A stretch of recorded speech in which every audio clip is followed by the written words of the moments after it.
Good morning. So roses, so I brought some goodies. We'll talk about that. Who has roses? You know, there's some reason for years there's been a certain mystique about roses, and they're hard to grow. And I think the rose industry, and I think rose clubs and the rose societies of America have gaslighted everybody about how hard roses are to grow on purpose. Make them feel important and special. Sorry if I'm offending any rosarians in the crowd. There's a difference between growing a rose to show at a rose show and having nice roses in your garden for color. Roses are very forgiving. I mean, if you can grow here, you're pretty tough. And Phoenix, Arizona, at one time, I don't know if this stands or not, was the largest area of commercial rose production in the United States. Out, if you've ever been in Litchfield Park out by Luke Air Force Base in the spring, there's still some rose farms out there. It's quite a sight to drive by one of those. Some of them have moved further south, Eloy. You know, if you've been to Litchfield Park and the West Phoenix and along the 303, you see we're growing concrete now out there. So it doesn't take much to make a farmer get rich and go, I think I can go to the beach and not grow roses anymore. So anyway, roses are really relatively easy to grow here. Bang for buck, there's probably nothing that blooms more often, more forgivingly for a longer period of time. The one thing that roses typically don't like, though, is to be planted with a lot of other stuff. They really like to be, they're racists. They like to be with roses. I'm not saying you can't mix some in with other things, but they really kind of like to be with roses. And there's been kind of a new phenomenon, and it started in the Arcadia neighborhood in Phoenix 20 probably some years ago, but is the use of this white rose called an iceberg. And they are maybe an exception to all of that. They are a fantastic landscape shrub. You can treat them like a landscape shrub. You can prune them, you can use them. I have across the front of my house, and I have them mixed in with other things as an accent, and there's probably not a day of the year they're not color except when I cut them back. They're fabulous. So if you're just looking for just a blooming, flowering shrub, I would consider iceberg roses. Now they need a half a day of sun to bloom. So roses need good sunshine. They do need a fair amount of water. I mean, I wouldn't go plant them out in the gravel landscape around and expect them to perform like a Texas sage would and under low water, high heat conditions. And they do need regular fertilizer, and you really need to prune them at least once a year heavily. And the reason we do that, and forgive my writing technique, but there's an interesting concept called the May rule. Now the problem in Phoenix, Arizona is our May is like February. But in most parts of the country, if a plant blooms, let's just say this, if a plant blooms in the spring after it's put on new growth. So if a plant blooms on new growth,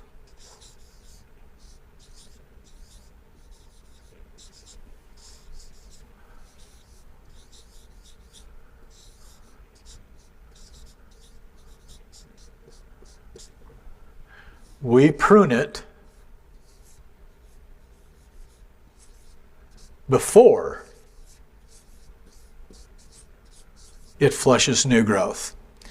So the concept of this was if a plant blooms after May, we prune it before it puts on new growth. Well, roses are probably the prototypical plant that blooms in the spring on new growth, although they do bloom year-round here, but it's always on new growth. So it's always, you got a rose bush, and it puts on a spurt of new growth, and then the buds appear out here on the ends. Okay? The opposite of that, if we want to think of something else, would be citrus, actually. So citrus bloom, early, March, April, and then they put on growth later into the spring and the summer. So we never prune citrus. Well, we shouldn't prune citrus very much anyway. People tend to over prune it, but you always prune citrus after it's bloomed, set fruit, that sort of thing, typically. So anyway, just the opposite. That's why we prune roses in mid-January to mid-February. That would be the window that I would suggest. And that's for what we call a heavy or a rejuvenation or a revegetative pruning.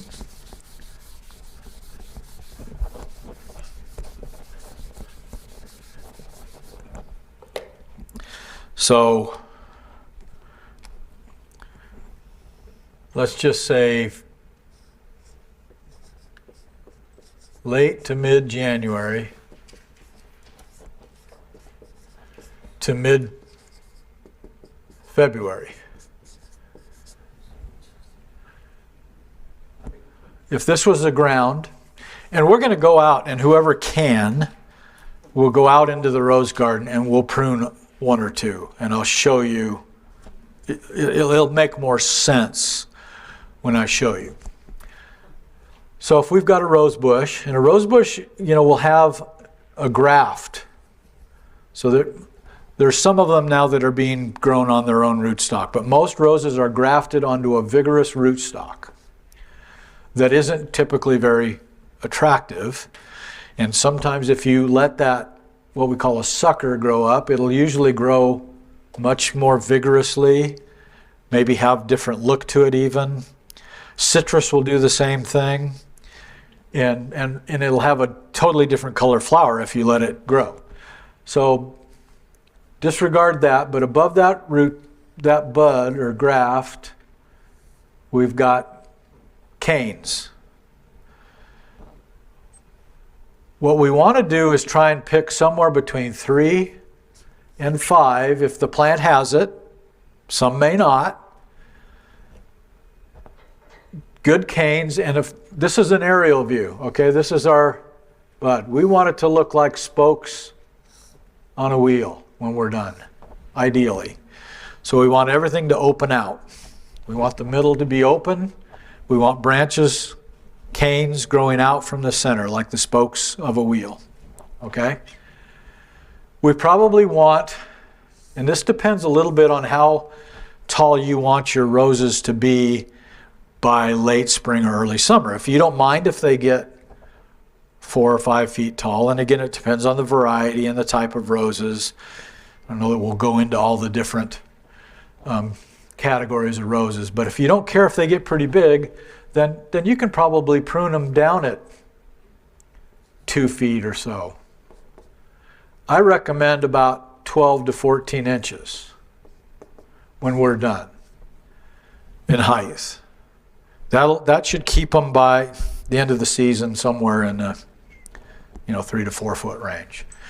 You can't really make a mistake there. It's just going to be how big they're going to be by the end of the season. And then the second, so this is our first pruning.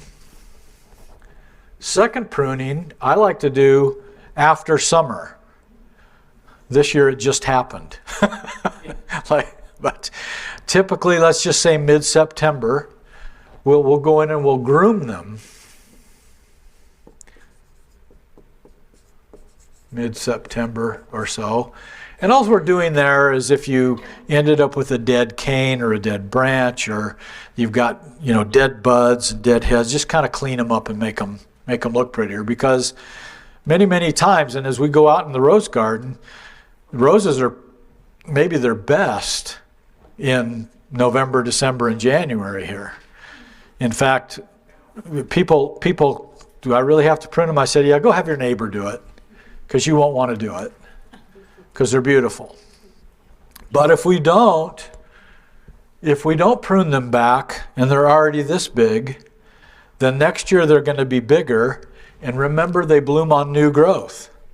So the bigger and more old growth we have on there, the less new growth we're going to have, the less blooms you will eventually have. So you'll end up with a great big bush with not very many blooms on it if you don't do it. So yeah, if you can't stand to do it, have your neighbor come and at least, maybe hedge them down, knock all the color off, then you can go out there and clean them up. All right. So they also would, need good sunlight. So we're going to plant them in a place that gets, a half a day of sun. Afternoon shade, kind of like this rose garden out here where it gets shade in the late afternoon. That's not a bad thing. That'll keep them from getting too beat up in the summertime. And don't freak out if your roses look bad July and August. I mean, this year mine, they were awful. And I made the mistake of doing this grooming just a little too early. We got teased, I think it was about the middle of September. We had a nice week of, like, okay, I'm going to go do it. Went out there, and I was maybe a little heavier handed than I should have been. And it got hot again, and boy, I just beat them up. They looked terrible for a long time. The other thing they do need, we talked about, and I've got some samples there, is pretty regular fertilizing. So a fertilizer has 3 numbers.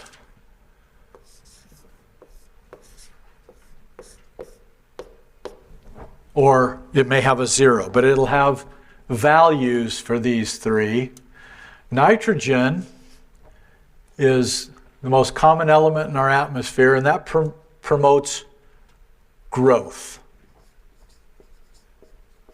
So leaves, stems, and green color.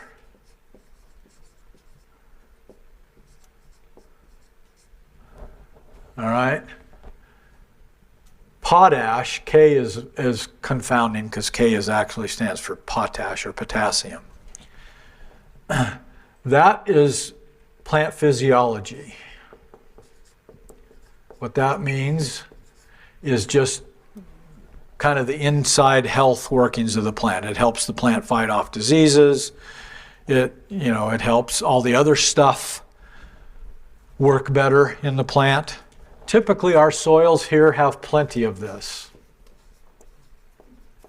You don't worry about it. This level. It's going to have some in it. It doesn't really matter probably what's in it. This is the guy here, phosphorus, that promotes blooms and fruit. So you know what makes a good rose food? Tomato food. Citrus food is not too bad, although citrus food can be pretty high. We need a lot of nitrogen. But something that's probably higher in that middle number than the first or the last number. So, the example. And I brought 3 different things just to show you. This is just seabird guano. It doesn't say what it's for, but it's a 6-12-0. Think that might be a pretty good rose food? Yeah, that'd be a really good one. This does say rose and flower food. So flowers, roses. Again, it would be a great tomato food. That is, 4, 7, 3. So again, the middle number is twice as high as the first and the last number. And then this is annuals and perennials, so flowers, all right? So it's a basic flower food. And it is 3, 5, 4. Sir? If you're raising carrots or beets or something, what would the number be? Yeah, so, you'd want that phosphorus is also for roots. I should have said that. Blooms, fruits, and roots. So a high phosphorus fertilizer for tubers, root crops is very good. Yes? Would you have a different mix for different times of the year, say before you prune it or while the new growth is coming and then while it's blooming? If you wanted to get really deep into the weeds, yes. I don't think it makes that much difference. If I was showing roses, then yeah, I would probably, and when it got hot, I would go to maybe a mild liquid fertilizer.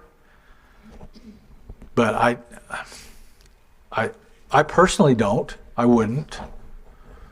I used to just use, we were in the nursery business for, all my life, and I would just take home whatever broken bags we had. I'd throw lawn food on them. I'd throw, whatever. Whatever we had that we couldn't sell. And, wasn't maybe the best for just roses, but I fed everything the same thing in my yard. I fed my grass, my citrus trees, my roses, just all the same. The only thing you got to be careful is, like pots of geraniums or your flower bed or a vegetable garden, throwing a really high nitrogen fertilizer on those, on young tender plants, you got to be careful. Now, new roses, newly planted, we're talking about established rose bushes. This is also the best time to plant new roses. And in that case, now you probably want to go real careful with something like this, or just use maybe a little bone meal and blood meal or something, that's real mild, and be very sparing with it on new roses. And I'd always put the fertilizer in the bottom of the hole, put a little bit of soil over it, and then put your plant on it, and then mix fertilizer with the soil as you backfill the hole. Don't put fertilizer in direct contact with brand new roots of a plant. Coffee grounds, are they good? Coffee grounds? It's great organic material. A lot of people think you're going to acidify the soil here. It took, depending on how old you think the earth is, that long to make our soil alkaline. You're not going to change the pH of the soil. But instead of throwing them away, compost them, put them on your garden. Yeah, it's great. Yeah, there's no nitrogen or nutrient or phosphorus or potassium much to speak of, but it's fine organic material, and we live in the desert. Our soils are very inorganic. They're just clay soils. We don't get much rainfall, and so any organic material you can add to the soils. I'm a big believer of putting bark or mulch on top of, especially roses, but vegetable gardens, anything. The more organic material you have, the more it will retain moisture, the cooler the plants will be. You'll inhibit weed growth. You're just going to have a happier ecosystem around your plant. So when do you fertilize? When do you fertilize them? Great idea. So really you want to fertilize them when they're growing. You want to fertilize any plant when it's putting on, or just prior to putting on growth. So typically I fertilize, if I prune back and sometime in February, I'll start then, and then every 4 to 6 weeks, ideally, depending on what you're using, that sort of thing.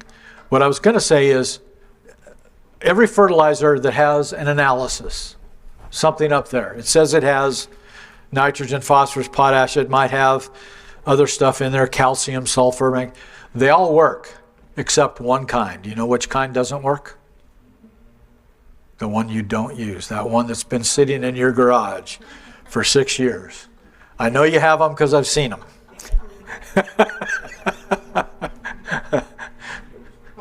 What about using cow manure? Okay. It's the manure that comes in the bags. Cow manure has basically no fertilizer value. No, very little NPK. Has about 1% nitrogen. What it's full of is probably beneficial microorganisms and what we call microbiology, bacterias, fungus. a little bit of the problem with cow manure or any manure. Remember, I make a living selling chicken manure and chicken manure related products. This is the company I work for, their retail line. Any manure, if it's not dried or composted, can have a lot of ammonia in it. And ammonia can burn plants if it's what we call hot. It's where you get the term hot, because that decomposing process, if you've ever stuck your hand in or close to or in the cold weather, especially if you're from someplace cold, a pile of manure is smoking, right? And they can even catch on fire. So you don't want to use raw or uncomposted manure of any kind, especially on new plants. If you're going to prepare a vegetable garden with it, work it into the garden and let it sit for a cup of water, let it cool down a little bit. Just using raw manure, cow manure, as a fertilizer probably is not going to get you very far. It'll work for a little while. The other problem with cow, dairy, whatever kind of manure we're getting out here is it's very salty.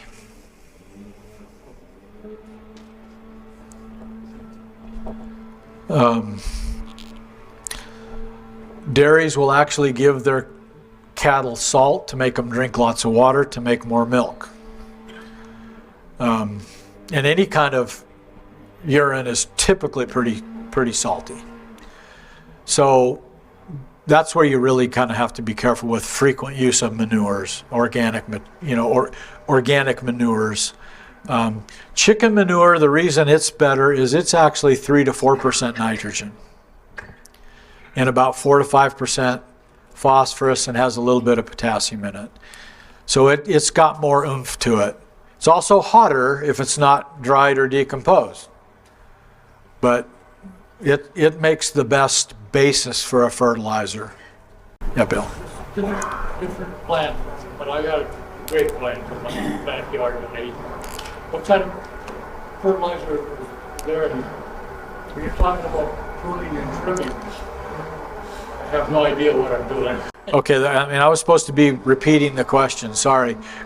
Question was grape vines. Treat them a lot like roses. Grapes produce on new growth. You would fertilize them with a very similar type fertilizer. 10-10-10. Yeah, I love 10-10-10. That's good. Yeah, that kind of covers all the bases. We call that an all-purpose typically. And it's got enough nitrogen. It certainly has enough phosphorus. The potash, like we said, is kind of a throw-in. But grapes,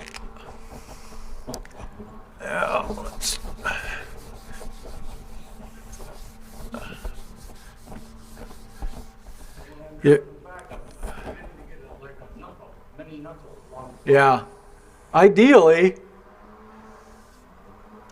in a commercial vineyard, they're growing grapes down a T-post system like this. But the grapes also along the sides of that would look much like that. And then they'd have typically, so they cut everything off. They leave, they might leave a couple of these going laterally. And they leave little spurs like that. That's, if in the perfect world, that's what your rose vine, your grapevine would look like when you were done. And again, fertilizing it kind of monthly, lightly with 10-10-10, I would think would be perfect. No, at least 3 times a year, 3 or 4. You don't want to do it when it's dormant. When it loses all its leaves, there's no sense fertilizing it. Yeah, so once they start to break bud and leaf out, give them a shot. Okay. Thank you. Yes, sir. You use systemic insecticide. Would that get into the pollen and kill hummingbirds? The question is about systemic insecticides and will it get into the pollen, kill birds? Theoretically, it could. Yeah, I don't know if enough would. And then if you're going to use a rose food with systemic insecticide in it, don't use that on your tomato plants. obviously, or just use that for roses or flowers that are non-edible. Unless you use the rose to tea. Unless you use what? Unless you're using the rose to make tea. Then Yeah, if you're going to eat the rose hips or consume those. I used to be a big proponent of systemic rose food with systemic insecticide. Now I think you should just if you got insects, treat them with something. Just putting insecticide on a bush that doesn't have any issues probably is not real responsible. use ladybugs. I'm sorry? Use ladybugs or something like that. Well, what would you use for? Well, you could use beneficials. I'm not against necessarily spraying an insecticide on a rose bush if it has an infestation of something. I'm just against prophylactic use of insecticides. So just putting it on there just in case it might. What do you do for mites on roses? The question is about mites on roses. What are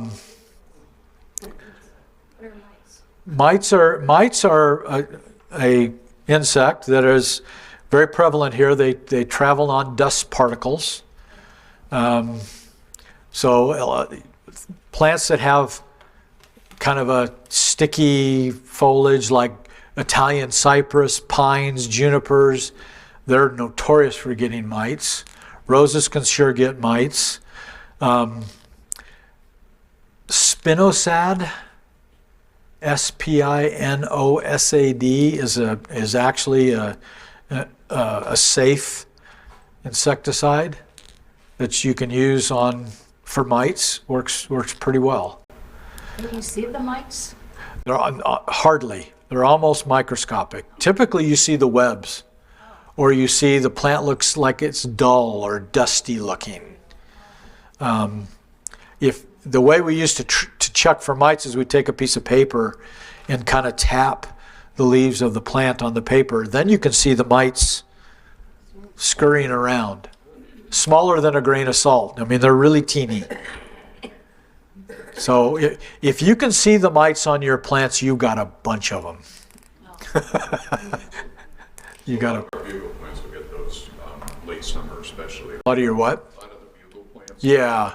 And mites are typically a summertime issue, especially if we've had a few dust storms. One of the best ways to keep your plants, if we don't get rain, go out and hose them off. Don't do it in the hot part of the day, but in the mornings, keep the foliage cleaned off because they are on the dust particles. So that's how they move around. Yeah. I have one rose that has on its leaves that dusty looking It could be mites. powder. Oh, dusty, is it white? It is white. Okay, yeah, roses are pretty notorious for getting mildew. Mildew, fungus are tough to get rid of. There are fungicides you can spray. Watch your watering. Don't water at night. Don't water too early in the morning. Can help. Fungus are everywhere. Why does your bread get moldy after a while? It's just, they're hard to control. They're prevalent. Typically, powdery mildew is a springtime thing when we've had some winter rains and the temperatures are just right. It just explodes. But I don't remember now some of the names of some of the fungus, but you can use like a dusting powder for that, or there's some different things that will work. I like to have mini roses in my house, but they don't seem to last long unless I plant them outside.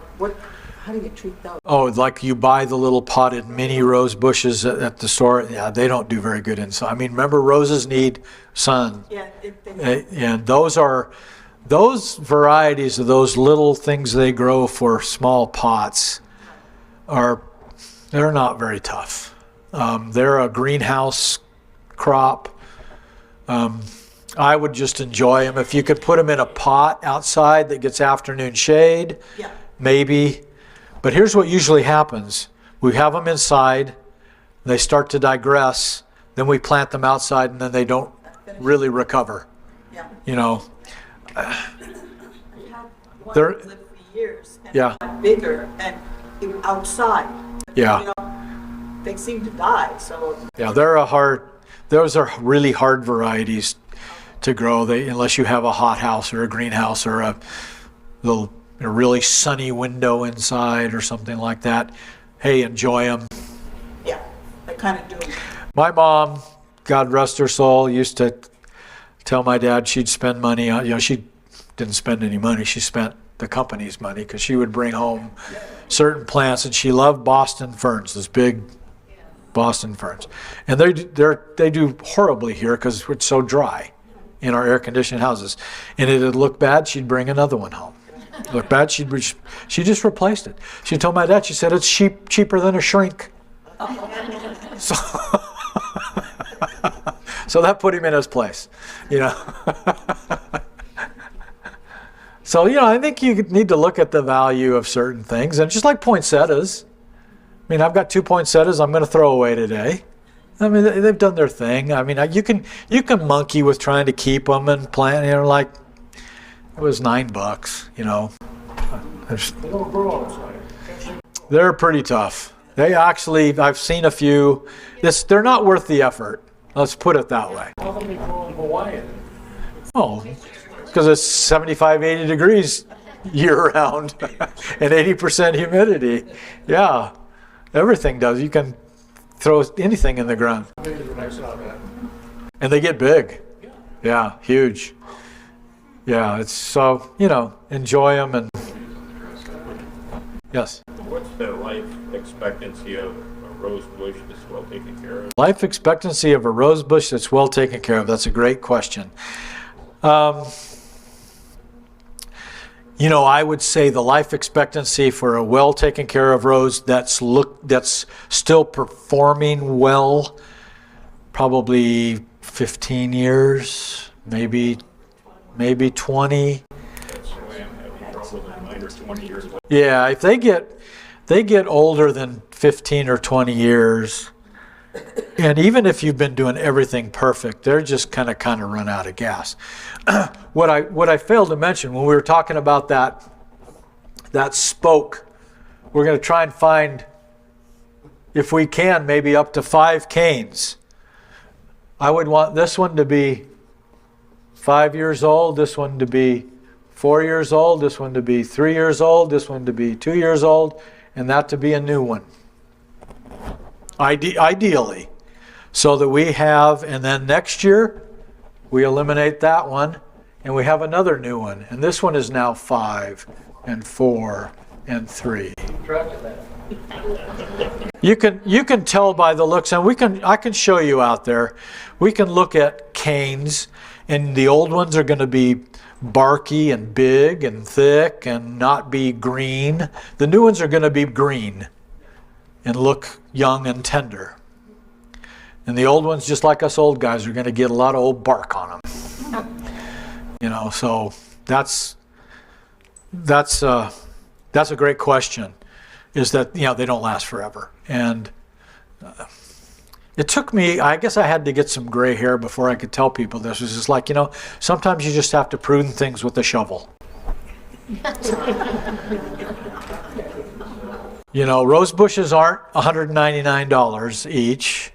They've gone up, but they're still pretty good value. They're going to last you 15 or 20 years. I mean, my goodness, we'll replace a refrigerator every 8 or 10 years. Why will you be hesitant to replace a rose bush every 15 or 20 years for a fraction of the cost? So what do thorns tell you? Nothing. I mean, most. There's no sizing or anything that Well, the older canes might have bigger, more substantial thorns, but thorns in general don't. There are some thornless rose varieties, but it's just a function of thorns are just probably a function of the age of the cane that they're growing on. Hey, John, Sir. a little bit about what you do around the bush when you're going to feed. Okay. How to prepare the soil. What do you do? Well, I don't generally do much. I mean, depending on how you're watering. So, if a lot of us have just little drippers now, right? So that most fertilizer, well, not most, all fertilizers have to get down into the soil somehow, and usually water is what we depend on or use to take it down into the ground. So if you want to make sure you're throwing it where it's going to get some water to get it down into the ground. But I would probably, well, here's what I would do. First of all, you never want to fertilize a plant that hasn't been well watered before you put the fertilizer on. So don't feed a dry plant. So water thoroughly first, or time your fertilizer applications the day out of, but after the water's been applied. Then I want to water the fertilizer in and not depend on my irrigation system to do that. So I would just let a hose run slowly around them. Where we want to fertilize, though, is a great question. Again, depending on where you're, and this really depends on where your water should be too.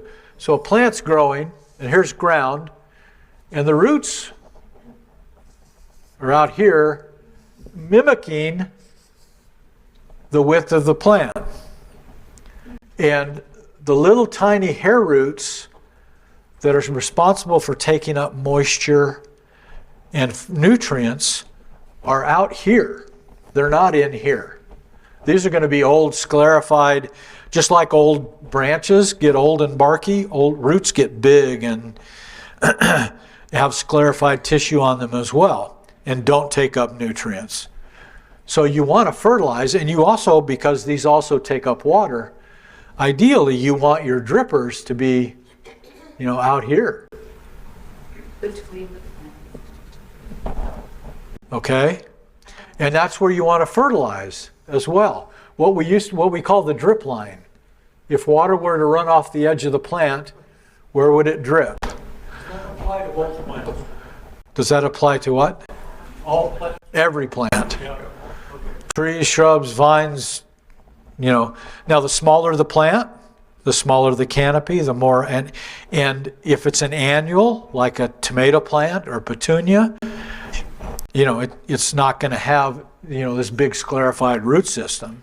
Feeder roots are going to all be pretty close. But basically, any plant should be watered and fed at the drip line, because water doesn't just go straight down. We apply a drop of water.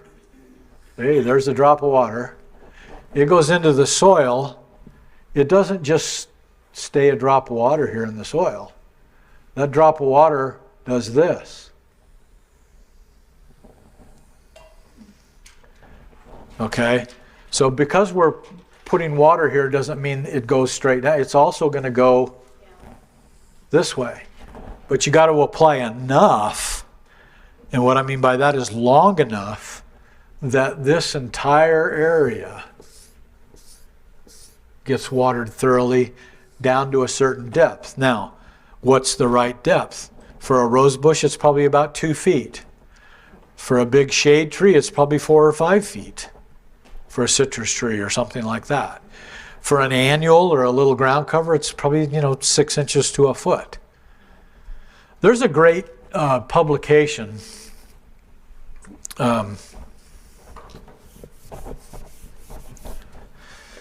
It's put out by all the cities in Maricopa County, but it's called Landscape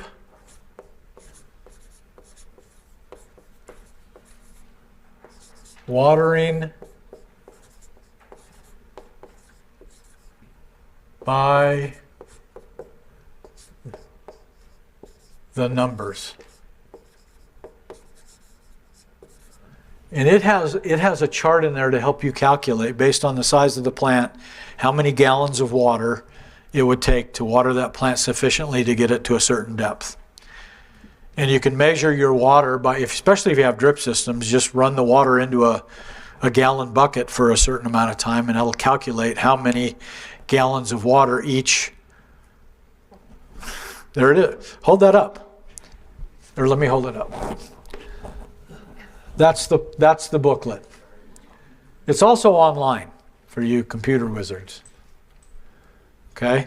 And this is, This will help you do it way better than I can try and tell you. It's So you've been different about what you should be doing in the winter versus yes, it does. It has seasonal adjustments in it as well. And didn't one of those extension books have like a calendar that said, okay, time to do your trees, time to do your roses, fertilizing? Well, you can go on. So the question was the extension booklet and calendar for feeding, etc. You can go on the county extension website, and they have all of those publications. This is not the county extension. This is called AMWA, Arizona Municipal Water Users Association, and it's basically all the cities, including Phoenix, surrounding Phoenix, that pooled money and resources together to help conserve water. And they've put out a number of these publications. They've got a really good one. They just redid it. It's brand new on plants, selecting water. There, she's on top of it. These are available at the library. Yeah, they're at the library. Or most, It says you check out, like Summerwind's Nursery would have. They're free. Most of the local nurseries will have those to give out. The library. Or again, it's online. It's a digital version of that. Phoenix Rose Society, if you're really into roses, and it doesn't, go check out a meeting. Phoenix Mesa has one. They're really, really good folks. If you really want to get into the weeds, they can take you there.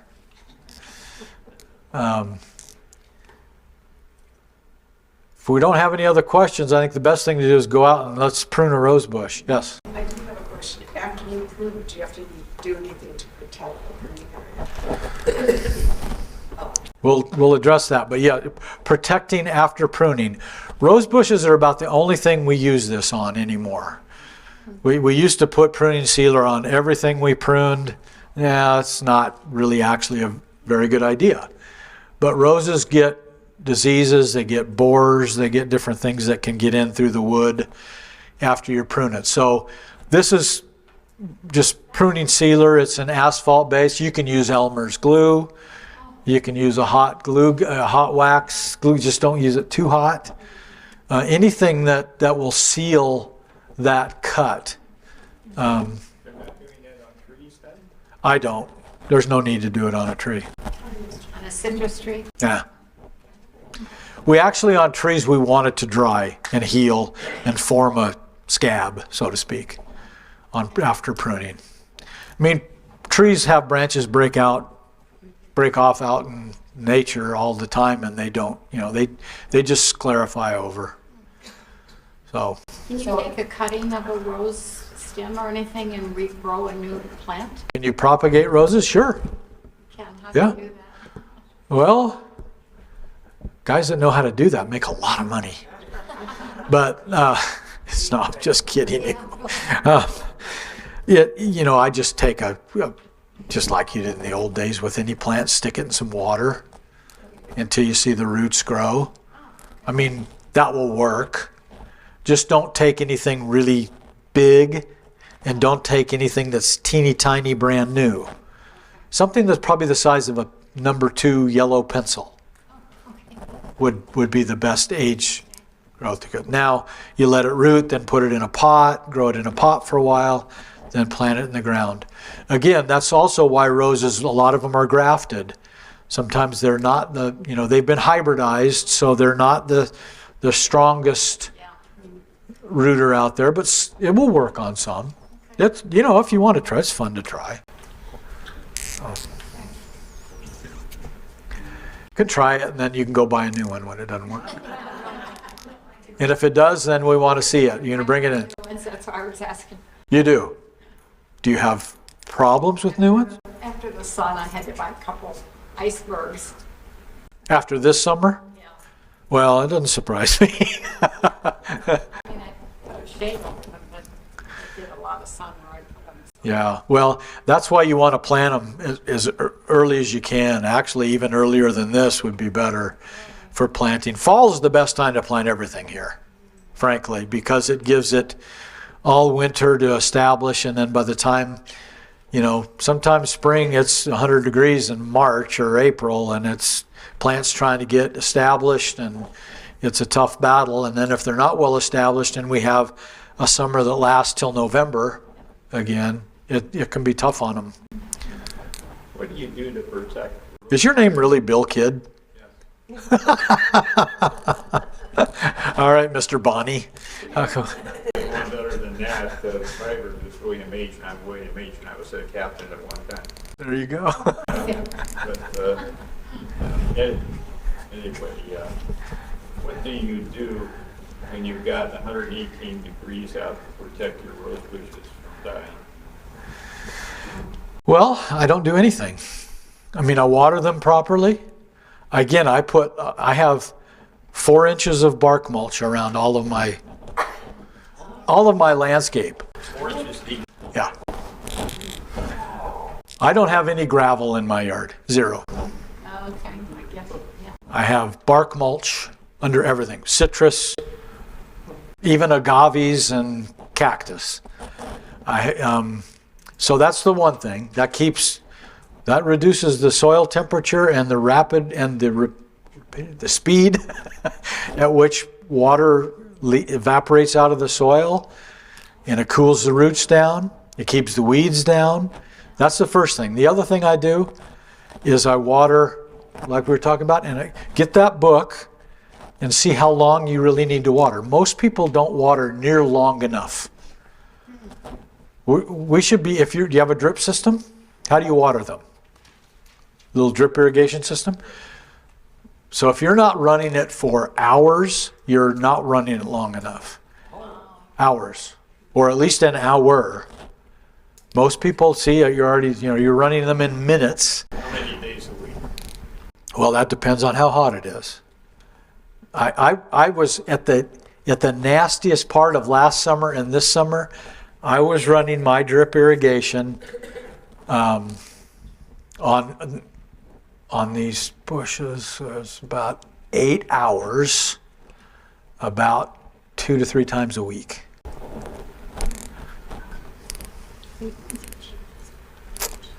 Yeah. My citrus trees get about 20 hours, about every 5 days when it was brutally hot. Once the tree is old enough, do the roots ever get down deep enough that they get enough water from the depth of soil they're in? What kind of tree? The question is, once a tree gets old enough, will it basically survive without any irrigation? Full-grown citrus tree or ash tree. Okay, so let me ask you a question. On your drive between here and Tucson, do you see any citrus trees or ash trees out there growing? Then the answer is no. A Palo Verde tree, a mesquite tree, an ironwood tree, some acacias. Yeah, you could not water them once they were established, for sure. But non-indigenous or non-native species, no way. No. Have you noticed all the pines that are dying in Phoenix right now? They're just, there's just gotten. Well, cactus are dying. Well, 100 and when the overnight lows are like 98 degrees for substantial hours, they can't recover. Oh, yeah.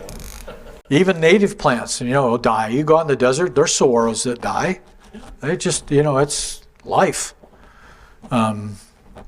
So some of it you can't. There's nothing you can do. But I was going to go on to finish that. The problem with if you have native plants in your yard or very well adapted arid plants and you want to not water them, then go into the desert in the end of June and early July and see what those plants also look like.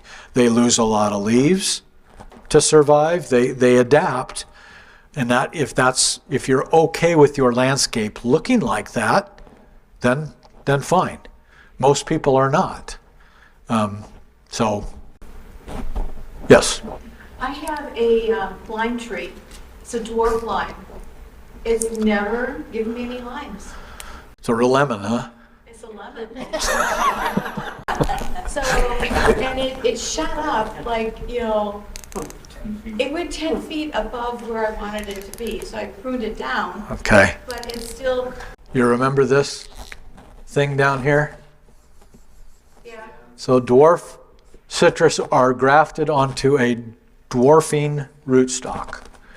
And more than likely what's happened to you is, depending on where that graft is, you got branches Yeah. that came off below that. We call them suckers. And they've probably taken over the tree. Okay. You may be able to go in there and find them and but sometimes if it gets bad enough, they've dominated everything else and there's nothing left to produce. And they typically won't produce any fruit. I'm guessing that's the case. Or they're taking so much, and they call them suckers, because they're sucking so much energy out of that plant that the desirable variety doesn't have a chance. All right. Off with the head. All right. One more question, then we're going to go prune a rose bush. Well, I have this mesquite growing next week. A mesquite growing next to you. Not on the outside. Yeah, and your neighbor. Yeah, but it's got all these suckers coming out all the time. Okay. Well, why are they doing that? Why- Well, those technically aren't suckers because it's not grafted. That's just again, go take a ride in the desert and see what a mesquite tree in our native they're a big bush. They don't have one trunk and nothing growing around them. They're all leafed out clear down to the ground. Oh, so I made a mistake trying to make a tree out of it. Well, no, you can't. It's not a mistake. It's just going to be a constant. You just got to keep cutting them off. Eventually, they'll quit doing that. But on the 2 or 3 main branches, now there's all kinds of suckers coming out of those. Yeah. Gotta get rid of those. Well, you got to shape it how you want to shape it. If you want to make a tree out of a mesquite or a palo verde, they're bushes, and you've got to make a tree out of them by, using your skill and determination.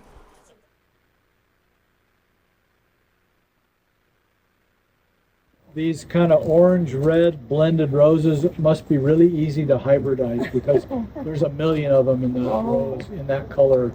Oh, mine's a Floribunda. Okay, so we talked about height of roses, and since it just came up, there are Floribundas, hybrid teas, and grandifloras, and of course climbers. Typically, Floribundas stay smaller. They typically have clusters of blooms instead of a single bloom. That's probably a hybrid tea or a grandiflora. It's a grandiflora. Because it has one flower on the stem. Floribundas would be more, might not be in this garden. More shrubby though, right? It's more shrubby. Kind of low. Low shrubby, Yeah. lots of flowers, Flowers would be smaller bunched flowers together. in a big cluster. Like the white ones. Okay. No, icebergs are actually classified as a shrub rose. Okay. Not They're in, everywhere. but they are. All right, so I start with long-handled loppers, so I don't have to get in there and get thorns. I don't like wearing gloves.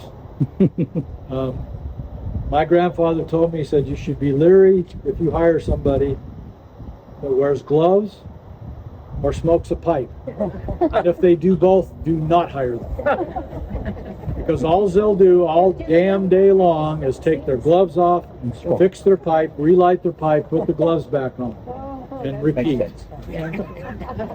How about Copenhagen? No, that's all. So anyway, what I'll do, remember we talked about trying to get stuff out of the middle. So that's got a pretty good branch coming out that way. So we're going to keep that. We'll cut this thing off the side.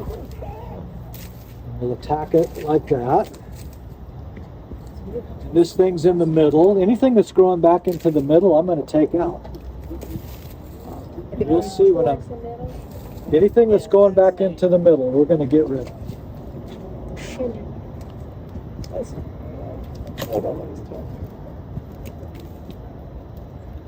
Why do you get rid of them? Well, because they're going to grow back. It all grows. And we want it to be as open so that the sun can get in and get that new growth going. And then they'll end up growing back. You shouldn't keep taking them off, but just that's your initial pruning, okay? Now see, this one's got some see these new green growth? So now that I've looked at it, I'm just gonna take this old rascal out. Whoa. Yeah. Okay, these old, gotta walk. It's old. You see how the old, I'll try and get it down there pretty flush with that knob. Yeah, so you can see the difference on that one thing, the difference between old and new growth. Yeah. See the bark that's forming? Yeah. And then see the green? So that's pretty new. That's really old. We had to get rid of all of it to make that cut. But so we're going to leave this one old one, at least. But now we got two new ones. Now we got these two that are close together. So let's take one of those out. And this one's closest to this one. So remember, we want those spokes on a wheel thing. That little thing's in the way. I'm just going to get rid of him. I'm going to get rid of this. I'm just going to make a cut up here. And then we'll go back with the hand pruners and get that rest of that later. So see what I'm doing?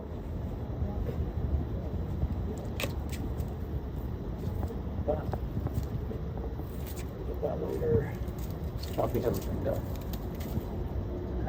Get out of there. I'm going to clean up any of this crappy, kind of dead looking stuff. There's an old branch there that got cut off too high and didn't get cut down low enough. So clean that up. That's in there. Are you freaking out? Yeah. Cut the one with the roses. Remember I told you got to get your neighbors to do this. I know. Because of the flowers you're going to cut off. Do you hire out for No. trees? No, you can't afford me. I don't do this good a job on my own. So this is called do as I do, not as I, or do as I say, not as I do. All right, so we got that. No, this is the one. Take that. Now we're just going to shorten this one up. Okay. So if we're pruning these new ones, well, let me get to that later. We'll talk about that. Get out of your flowers. I'm going to cut it too high right now. Oh! Get more. Like the barber said, you'll grow back. You hold. Yeah.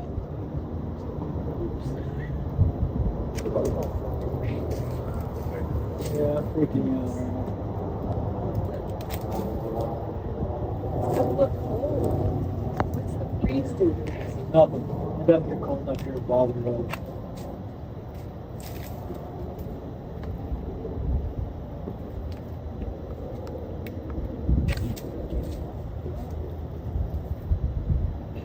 I'm going to leave this because this end is pretty crap.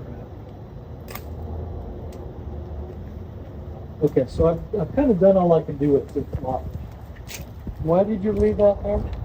Because this end was suspect, and I don't think any new growth's going to come out of that. So I want to leave that because that's where all the new growth is going to go. So I'm just going to finish with these, right? So I don't know if you can see it or not, but on these, this is a good example.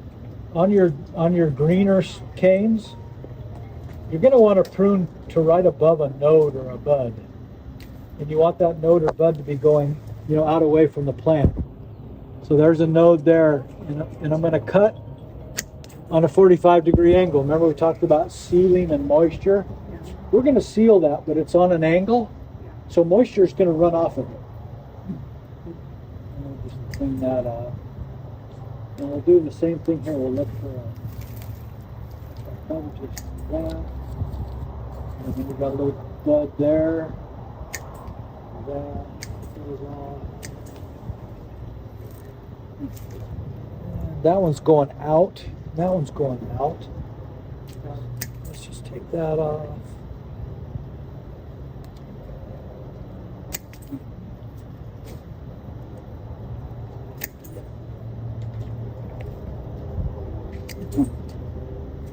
So you can see it better here if you want to. You can't all get down here, but there's anywhere these buds. There's a really good one right there. So we're going to leave it and cut right above that in a 45-degree angle. Leave it. It's like a teeny little stem starting. Yeah, or it could just be a swollen spot. Might even just be a fat spot. So this one we're gonna cut that out of there. I'm gonna take that off. Does it look dead? Is it dead? No, it's just old. It's just old growth. But we left. That's why I left that one on there.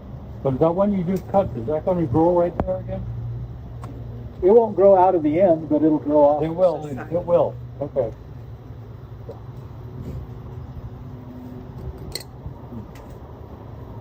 Probably looking at it, I'll go ahead and do this because we've got a good one. Get it before and after, Chris. So, no perfect world, but we have an opened up plant. It's gonna be gorgeous next year. Let's open it up. You got a picture of him doing that? Now, how long will it take for that to fill back out? Couple months. Couple months? Okay, that, No, it's going to take till next summer before they get big like this. This is easy. And then this stuff here. The only time I really would advocate wearing gloves is when you're handling this stuff. Pretty nasty. But if we're careful, we just paint.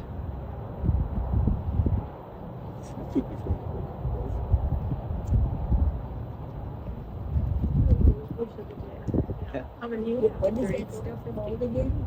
Pruning sealer.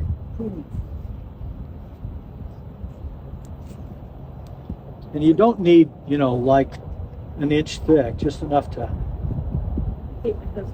cover it. don't use it on paint can right now. Well, I don't know. Paint might work, I guess.